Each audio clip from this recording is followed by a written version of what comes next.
And I'm going to just get Anthony to explain a bit about what we were looking for when narrowing down these hundreds of entries. Okay, thank you. Thank you, everybody. We had 300 applications, in fact, from about 40 countries, which is a lot more than we expected and a great thing. So the Space is an organisation. It's jointly the BBC and the Arts Council project. It sits between technology and art. So it's kind of where traditional art can be done using technology, and it's where technology can be used by artists to do amazing new things. And that's what we were looking for, was to find ourselves fellows. So we have the 3 fellows here. We kind of little bit look after them, and we provide some funding to make sure the proximity between Wolf and Door is appropriate over the course of the year. And then where projects sort of arise, we hopefully can get behind and support them. So going this way, Laura Kriefman. Laura is a choreographer interested in the relationship between movement and buildings and machines principally. She'll talk to you about that. Annette is a theatre maker and one of the people at the forefront of thinking about stories in our world and how stories are evolving and how they're created. And Alison Culling at the end is an architect who's very interested in the relationship between the built environment and people and how we live in it. And I just think we saw an artist a moment ago, actually, just presenting in lots of ways. So I'm going to hand back to David, and I think you're just going to have a little chat with each person in turn. And it wasn't easy.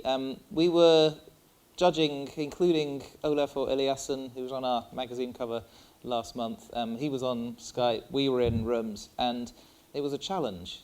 And there were kind of raised voices occasionally, and a bit of passion. And that's arts, though, isn't it? That's what we do. So Laura, you tell us about your work. It's kind of technology and movement together. What's the project you're working on as a creative fellow? Yeah, so I'm an architectural choreographer and I run an augmented dance company, so we fuse movement and technology together. And the project I'm working on is mass crane dance, and we've got a short film which hopefully will start playing in the background. So what I'm interested in is, rather than putting infrastructure into cities that allows dance to happen, is to actually use our cities to create experiences that give them back to the citizens, but also use the mechanics of it, use everything there to create dances, create moments that actually kind of change the way we see our cities, make us look up, make us look at iconic views, and actually make us question who owns these spaces. So we're doing mass crane dance. I'm doing mass crane dance, which we launched in Bristol last week with 3 cranes, which is a synchronised dance routine across an entire city skyline with music broadcast live over radio stations. And 10,000 people turned up in Bristol to see 3 cranes dance. We reached over 4 million people online without any live streaming, anything like that. And I think it's kind of really indicative that actually we have a really interesting relationship with our built environments that we don't normally get to explore at all. And so, yeah. Let's just clarify, you didn't break into building sites? No, I worked closely. No, it's next, yeah.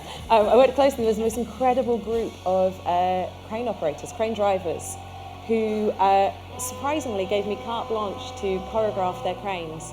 And I think because what I'm interested in is how there's a beauty in the affordance of their movements and their mechanics, and actually how we celebrate that, how I can use my skills as a choreographer to kind of like intensify the impact and the scale of it, and how we perceive that. It's only at the Wired conference you get crane drivers doing ballet. Yeah, absolutely. Well, we're going to look forward to seeing the results. There's updates we'll do through the year. Annette, you're doing something very different, which involves 15-year-olds and 65-year-olds. Yes. Tell us about that. So in my work, I'm an immersive theatre maker, and I'm really interested in building worlds, but also how we tell the story of our world. So currently I'm quite fascinated with the idea that we're creating all this data and we're telling all these stories, and everyone has become a storyteller. So, but what does that mean on the longer term? Where do all these stories go?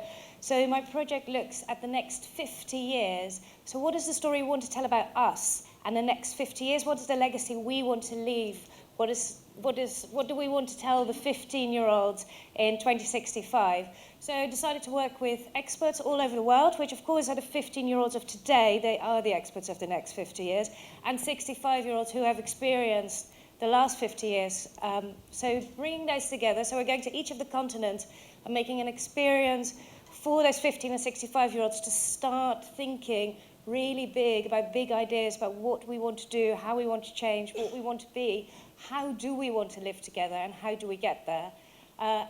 We take all that, so we go to each of the continents, let them talk to each other, first intergenerationally, but then intergeographically, and we start figuring out what that map might look like. What are the things we all agree on what we want, and what are the things that we can't agree on because they're too meaty? That story about us now and how we see the future then becomes a big online participatory project, so more people can become part of the conversation, and that then gets crystallized in the Almanac of the Future 2015-2065 edition. So you can be in on it, and you can keep checking it over the next 50 years if we're on course. And in 2065, it will be given out to our 15-year-olds who are then 65, and distributed to 15-year-olds across the world to see if we've lived up to our promise, really. And you will present it at Wired 2065, won't you? Yes, absolutely, Good. with a tiny Zimmer frame. Now, Alison's project sounded, fun but a bit abstract when we first considered it. And then current affairs took over. Tell us what you're proposing. So my project is called Migration Watch, and it's going to be a data visualization which follows groups of migrants traveling from Northern Europe and the Middle East, across the Mediterranean, across the Aegean, and it's going to follow them in real time for 10 days. And then together with that, there'll be a podcast that goes out each night of the visualization that gives voices to those people and talks about some of the wider issues around migration. So how are you working? How are you finding your migrants? Are you going on the boats? I'm not getting on one of those boats. There was no way on earth I would get on one of those boats. Now that I've started my research and I understand, I understood already that just how dangerous it was. 800 people died in 1 week in February. I think that we all from that had a good sense of how dangerous it was. But then I sat down as part of one of the podcasts with a friend who sailed to Antarctica last year. And I got to ask him my stupid questions about how fast does a boat go?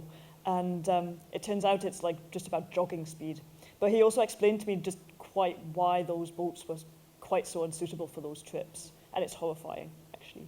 Well, there's three very exciting and very different projects which we'll be keeping watch over at Wiredco UK, and maybe next year this time we can update. I would hope so. Thank you. Thank you, Anthony and the Space, and our creative fellows.